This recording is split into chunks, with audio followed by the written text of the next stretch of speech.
am Meg from Ninnescah Homestead, and this morning I am going to share with you how I feed my sourdough starter, how I bake a loaf of sourdough bread, and also a very special banana recipe. Now in my house we have two ways to have bananas. We either have perfectly ripe or we have they got too brown that the kids aren't going to eat them anymore. Now these bananas look spotted and brown and my kids would refuse them, but they're still not quite ripe enough for this recipe. So I am going to pop them in the freezer just like this for about an hour, and then they will be perfectly dark and sweet and caramelized and ready for this recipe. Now we are going to create the Autolyse. This is just a fancy way of saying we're going to add the water and the flour and let everything combine and rest for 1 hour before we are ready to form our loaf. I'm using a kitchen scale to make sure that our measurements are accurate, and I'm making sure that my scale is set to grams. I'm going to put the bowl onto the scale and then hit the tare button, which will make the scale not realize that there's a bowl on it. It basically just sets it back to 0. Now I'm going to add 455 grams of unbleached organic white flour. I prefer cooking with white flour when I'm making sourdough, but it's fine to experiment with whole wheat or rye or any kind of flour that you choose. So I am using water from my Berkey filter. This is a filtration system that removes any contaminants from the water. And in it goes. Moving my scale out of the way. I did not discover this magical little tool until about 3 weeks ago when I reordered a bread basket. I don't know if you can see it. This is for mixing the flour and the water together, and it is so handy. It does such a nice job because otherwise this is a very sticky process and your fingers are going to get super messy. I want everything to be nice and incorporated, but I don't have to worry about having it be perfect. So what I have now is a mess. Looks like this. I'm going to pat it together till it forms a ball, and then I'm also going to let this sit for an hour. While this is sitting, I'm going to take out my starter and feed my starter again so that I can keep this process rolling all day long because today is a baking day at my house. I'm going to cover it with a tea towel. And I'm going to set that somewhere warm so that it can just all the water and the flour are going to break down the gluten fibers and they're going to make it more soft, easier to incorporate when we add in the starter and the salt. This process is very important, and sometimes when I've gotten in a hurry and I've tried to skip it or I haven't gone the full hour, I've noticed that my loaves are a lot more dense, and it's definitely worth not skipping this part. Now I'm going to take out some of my sourdough starter. I'm going to take 1 cup for a banana bread recipe and 100 grams for this bread that we are making. I'm going to go back to my kitchen scale and I'm going to make sure that it's turned on and set to grams. And then I'm going to add my bowl to the scale, hit the tare button so that it goes back down to 0. And now I'm going to take my starter. A little tip when you are using sourdough, put a rubber band where your dough level started before it started to rise. You can see how much taller it has gotten now that it's happy and fed. This will kind of give you a visual clue as to how active your starter is. For most sourdough recipes, unless they call for sourdough starter discard, you want it to be very active and bubbly. I'm going to pop the lid off, and I'm going to poke it down. I don't know if you can see it. It's just full of bubbles. I don't know if you can see it. It's all bubbly, almost like whipped. I'm going to give it a stir, and then I'm going to start taking out the starter that I need. Okay, so for this first recipe, I'm going to take out 1 cup, and this is going to be for our banana bread. This is also kind of a messy recipe. I have not found a good way to get the sourdough out without making a big mess. Also, on the King Arthur website, if you, instead of measuring out 1 cup of starter, if you want to do it by weight, which I think is always a good idea, according to the King Arthur website, 1 cup of sourdough starter is 227 grams. And now I'm going to get 100 grams of starter, and this is going to be for, I'm going to hit tare again. This is going to be for our bread.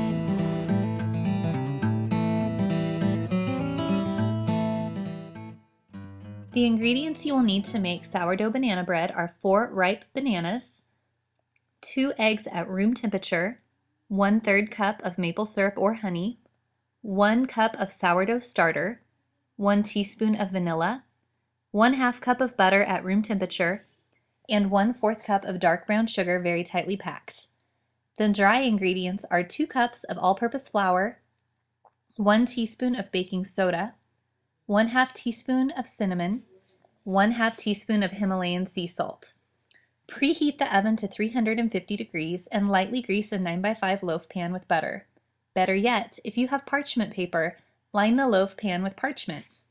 Combine the dry ingredients, the flour, baking soda, cinnamon, and salt in a medium bowl. In a stand mixer, beat butter and brown sugar for 5 minutes until very light and fluffy. Add in the room temperature eggs, one at a time. Add in the maple syrup, the vanilla, and the sourdough starter. Now you are going to fold in the dry ingredients a little bit at a time until just incorporated. Be careful not to overmix the batter. Gently fold in the mashed bananas and any add-ins such as pecans, walnuts, chocolate chunks, etc., and pour it into your pan and bake for 50 to 60 minutes. Your bread is done when a toothpick comes out clean or when the bread reaches 190 degrees. Now, if you are gluten sensitive, you can ferment your loaf for 24 hours before you plan to bake it in the refrigerator. The next day, simply preheat your oven to 350 degrees and finish as normal.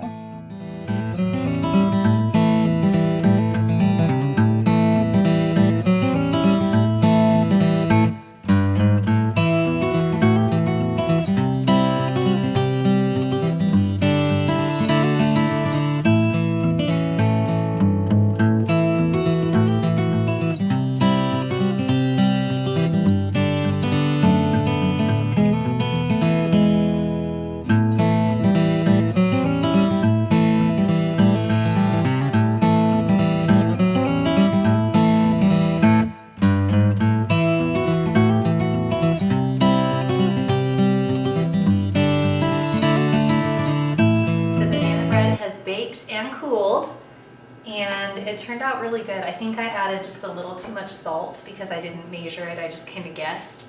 So note to self, go ahead and actually measure the salt.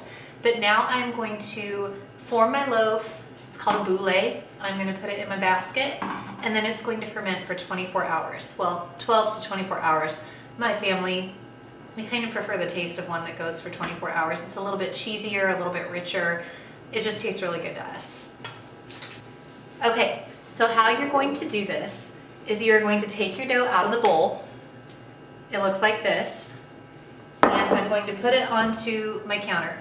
I didn't flour my countertop. I didn't do anything like that. It is a sticky dough, so you're going to see I will have a little trouble with it, but it's going to be okay, I promise.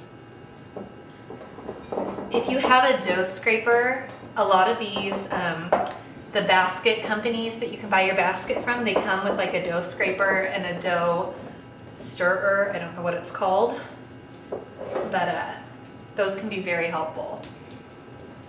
Okay, so that did not come out very nice. I have a really wet dough, so I am going to get my dough scraper. Okay, looks like this. I'm going to fold it into a ball. Okay, there we go. And now I'm gonna start stretching it. What I'm doing now is I'm building the tension. I'm pulling the ball so that it's kind of rolling underneath itself and tucking under. Just kind of like you're tucking in a shirt to your pants.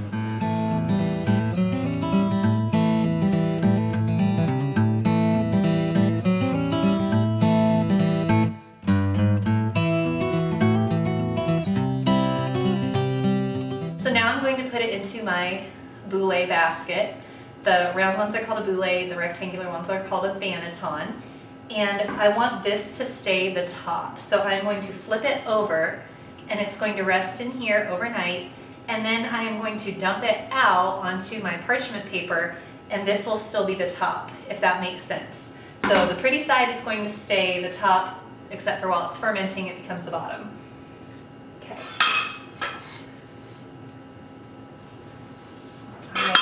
Then I kind of give it a wiggle. And now we're going to cover it with a tea towel and let it sit. I'm going to let this sit for about an hour before I put it in the fridge. I want it to get a little bit taller, a little bit puffier. Once it goes into the fridge, it's not going to rise as much, if any. Typically, I don't have very good luck getting it to rise in the fridge. And then I will bake it tomorrow. What I forgot to show you during this video was how I made my boule. I added to my Autolyse, which was the flour and water that was resting for 1 hour, 100 grams of sourdough starter and 10 grams of salt. Next, I did a series of kneading and slapping every 30 minutes for 2 hours, and here I am scoring the dough so that it has a pretty pattern and a good way for the heat to escape during baking in an artsy way. I have preheated my oven to 450 degrees, and I have had my pan in there while it has been preheating.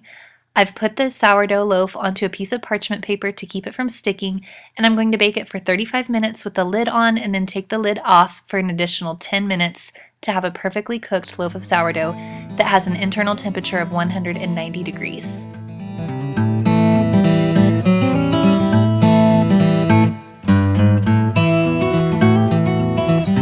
My banana bread is out of the oven and I cannot wait to eat a piece. Before I turn you loose, I want to share with you a few tips that might help you if you decide to make this recipe. First of all, if you don't have ripe bananas, go ahead and pop them in the freezer.